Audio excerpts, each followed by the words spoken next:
দর্শক আসসালামু আলাইকুম। সবাইকে ঈদুল আজহার শুভেচ্ছা। আর আশা করছি সবাই ভালো আছেন। তো এখন হচ্ছে সকাল ৬টা বাজে। আর এত সকালে উঠে আমি সেমাই রান্না করছি। আর আজকে হচ্ছে ২ রকমের সেমাই রান্না করব। তো লাচ্ছা সেমাই রান্না করব আর হচ্ছে লাল যে সেমাইটা আছে ওই সেমাইটা রান্না করব। তো হচ্ছে আমাদের এখানে জামাত হচ্ছে সকাল ৭টা ১৫ তে। যার কারণে এত ভোরে উঠতে হলো। আর রায়ানের আব্বু সেমাই খেয়ে নামাজ পড়তে যাবে। ভেবেছিলাম কাল রাতেই সেমাইটা রান্না করে রাখবো। কিন্তু এত ব্যস্ত ছিলাম আর খুব বেশি টায়ার্ড লাগতেছিল। যার কারণে আর সম্ভব হয়নি। তো সেমাই রান্না হয়ে গেছে। এখন হচ্ছে খিচুড়ি রান্না করব।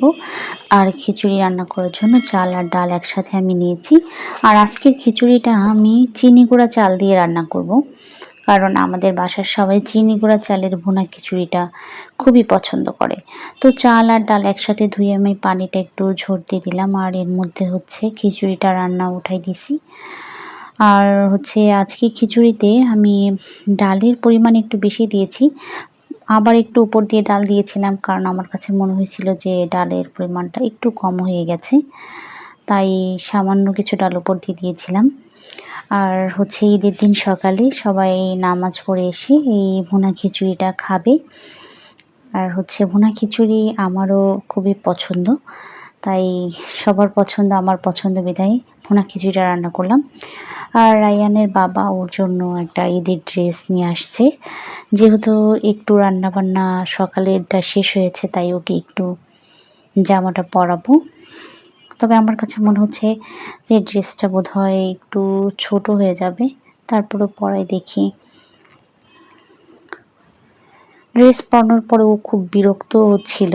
কেন হচ্ছিল জানি না। তো এই ড্রেসের সাথে এই ক্যাপটা ছিল। আর ক্যাপটা পরানোর পর ও শুধু বারবার করে উপরের দিকে তাকাচ্ছে।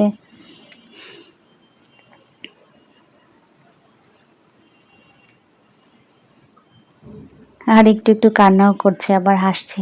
ওর যেটা ইচ্ছা সেটাই করে।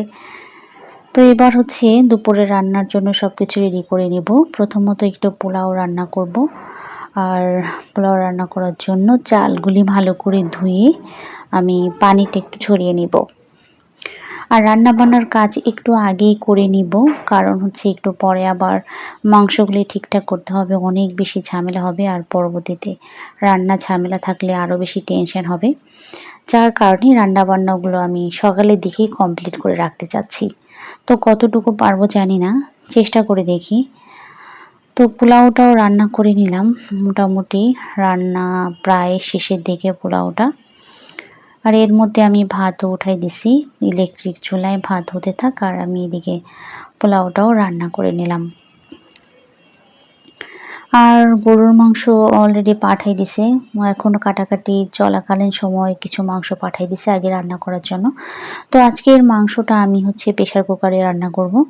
তো হচ্ছে মাংসর যে পরিমাণ মশলা লাগে সেই পরিমাণ মশলার অর্ধেক পরিমাণ মশলা আমি এখন দিলাম। আর আলাদা একটি পাত্রে করে নিয়েছি কারণ প্রেসার কুকার হচ্ছে ছোট। তো মশলাগুলো ভালো করে মাংসের সাথে মাখানো যাবে না। তাই আলাদা একটি পাত্রে আমি মাংসগুলো অর্ধেক পরিমাণ মশলা দিয়ে অর্থাৎ যে পরিমাণ মশলা লাগবে তার অর্ধেক পরিমাণ মশলা দিয়ে ভালো করে মিশিয়ে নিলাম। তো এবার প্রেসার কুকারেও দিয়ে দিয়েছি আর মাংসের কালারটা অসাধারণ সুন্দর আসছে। দেখতে খুবই ভালো লাগছে। তো প্রেসার কুকারটা আমি উঠাই দিলাম। আর প্রেসার কুকারে মাংস হয়ে গেছে। এবার আমি চুলায় কষিয়ে নিব।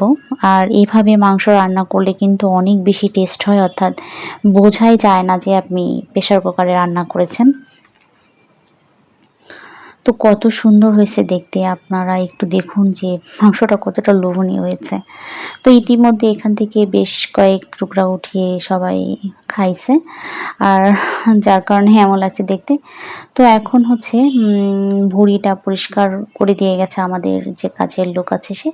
তো আমি এখন ভুঁড়িটা হচ্ছে একটু লবণ আর হলুদ ভালো করে দিয়ে এখন একটু চুলায় বসিয়ে দিয়ে গোসল করতে যাব।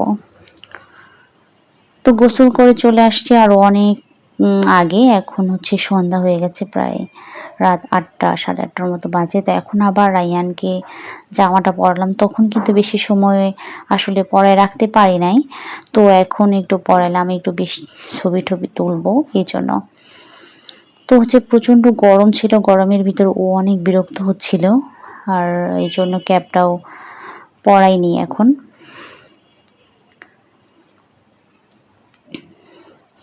তো আজকে আর বাইরে যাওয়া হলো না। সব মিলিয়ে এত ব্যস্ত আর এত বেশি টায়ার্ড লাগছে। এখন আর বাইরে যাওয়া সম্ভব না। যদি পারি তাহলে কালকে আবার একটু বাইরে বের হব।